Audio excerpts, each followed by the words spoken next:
Ich bin gerade bis jetzt auf der extrem erfolglosen Suche nach Schnecken, um herauszufinden, wie echt so der Sommer wird. Weil es gibt tatsächlich Wetterschmöcker, die mit Schnecken den Sommer voraussagen. Und weil ich keine finde, schauen wir doch jetzt in der SRF Kindernews, wie die das so machen.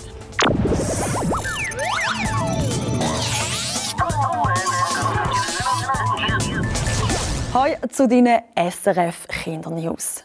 Bei uns in der Schweiz gibt es 6 sogenannte Wetterschmöcker oder Wetterpropheten. Sie sagen das Wetter bis zu einem halben Jahr voraus. Und einer von diesen Wetterschmöcker ist auch der Karl Hediger. Er sagt es mit Schnecken voraus. Klingt jetzt ein bisschen komisch, oder? Und genau darum gibt es ganz einen Haufen Leute, die sagen, die Wetterschmöcker die eher aufs Wetter tippen, statt zu voraussagen. Und andere die glauben aber diesen Prognosen. Aber ganz egal, was die Leute sagen, uns hat es einfach mal Wunder genommen, wie die Wettervoraussagen zustande kommen und wie der Sommer so wird. Viele sagen, wir seien ein Eigenbrötler. Das müssen wir ja sein, sonst können wir das Wetter nicht voraussagen. Er ist einer der Murtentaler Wetterschmöcker. Der Karl Hediger beobachtet ganz genau, was in der Natur passiert. Erklären kann man das nicht. Wenn man in der Natur draussen ist das einem ziemlich gegeben. Logisch, das Zeug ein bisschen an. Boden logisch, die Luft logisch, überall hin. Und anhand von dem kannst du etwas sagen, wenn das Wetter etwas wird. Und ein bisschen Glück muss man auch noch haben. Schau, jetzt habe ich schon den ersten Schneck gehört. Gestern bin ich auch da drauf gelaufen, habe ich noch keinen einzigen gesehen.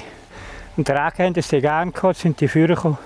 Dem kann ich jetzt da ziemlich ablesen, wenn etwas Wetter werden sollte. Dann tue ich jetzt den ganzen Sommer beobachten.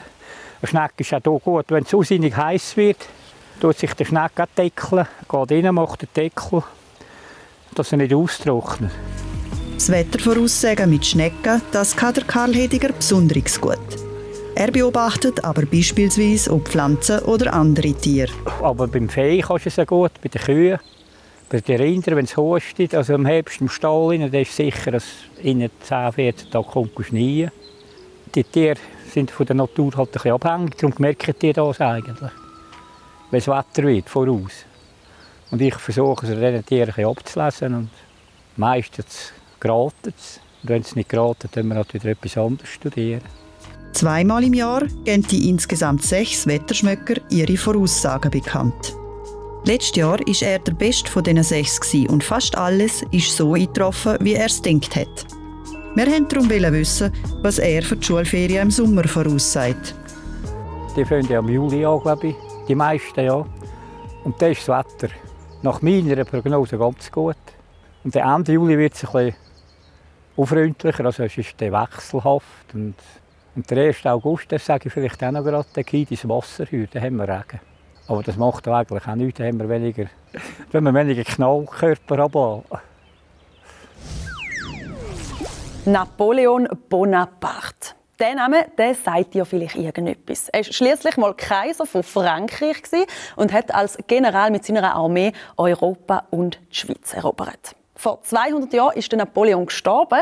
Seine Spuren die hat er aber bis heute hinterlassen. Wir haben darum 3 Sachen herausgepickt, die wir am Napoleon zu verdanken haben. Früher hatten viele Häuser in der Schweiz einfach Namen wie Haus zum Ochsen oder Haus zum Bären. Am Napoleon seine Soldaten hatten in der Schweiz Mühe, so die richtigen Häuser zu finden. Natürlich auch, weil sie die Sprache nicht verstanden haben. Der Napoleon hatte eine einfache Lösung für das Problem. Er hat den Schweizer Städten befohlen, dass sie ihre Häuser nummerieren müssen. Dank diesen Hausnummern kann man das richtige Haus auch finden, wenn man die Sprache nicht versteht. Und das ist auch heute noch so. Wer früher auf dem Markt etwas posten wollte, hat mit Gulden gezahlt. Oder je nachdem auch mit Taler oder mit Schilling oder mit Dublonen. Viel zu kompliziert, hat der Napoleon gesagt. Die Schweiz braucht eine einheitliche Münze. Angelehnt an damaligen französischen Franc ist dann der sogenannte Franc Suisse entstanden, auf Deutsch Schweizer Franken. Ganz ähnlich wie mit dem Geld ist es auch mit den Masseinheiten. Wer früher etwas messen, zum Beispiel wie gross ein Tisch ist, hat das gemacht mit Elle, Fuß und Zoll. Das sind nämlich die alten Längenmaße in der Schweiz. Das tönt recht kompliziert und dann kommt ja auch noch dazu, dass eine Berner Elle länger war als zum Beispiel eine Luzerner Elle. Da kommt ja niemand mehr draus, hat sich auch der Napoleon gedacht und hat darum andere Masse eingeführt. Dank ihm haben die Leute in der Schweiz angefangen, mit Meter, Zentimeter und Millimeter zu messen.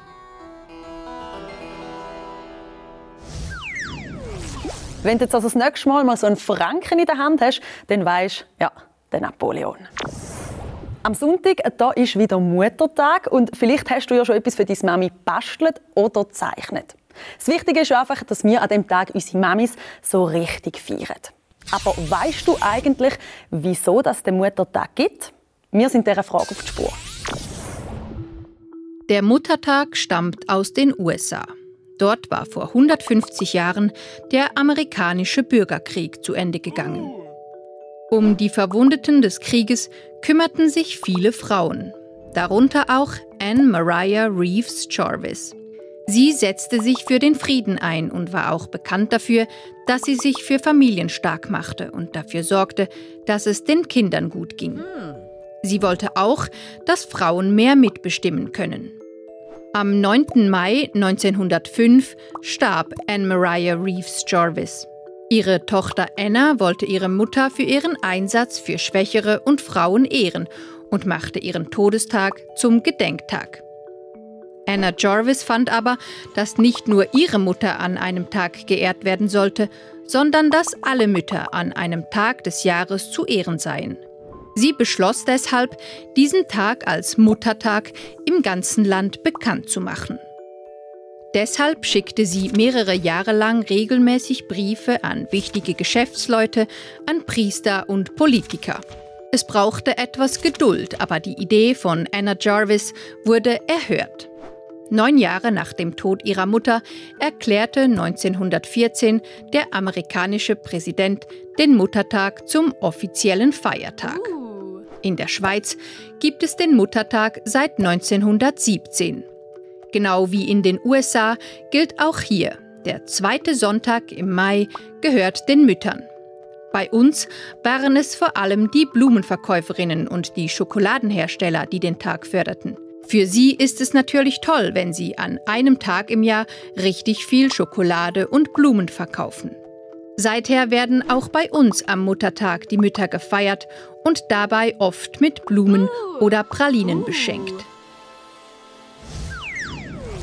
Für meine Mami gibt es weder Schoki noch Blumen, dafür ein 3-Gang-Menü, das ich zusammen mit meiner Schwester und meinem Papi koche.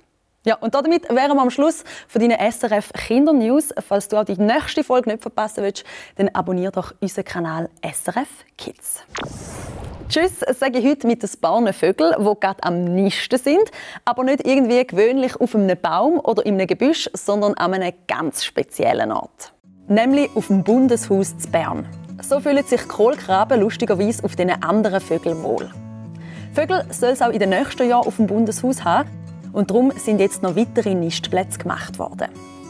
Also sieht man bald noch andere Vögel wie den Turmfalken.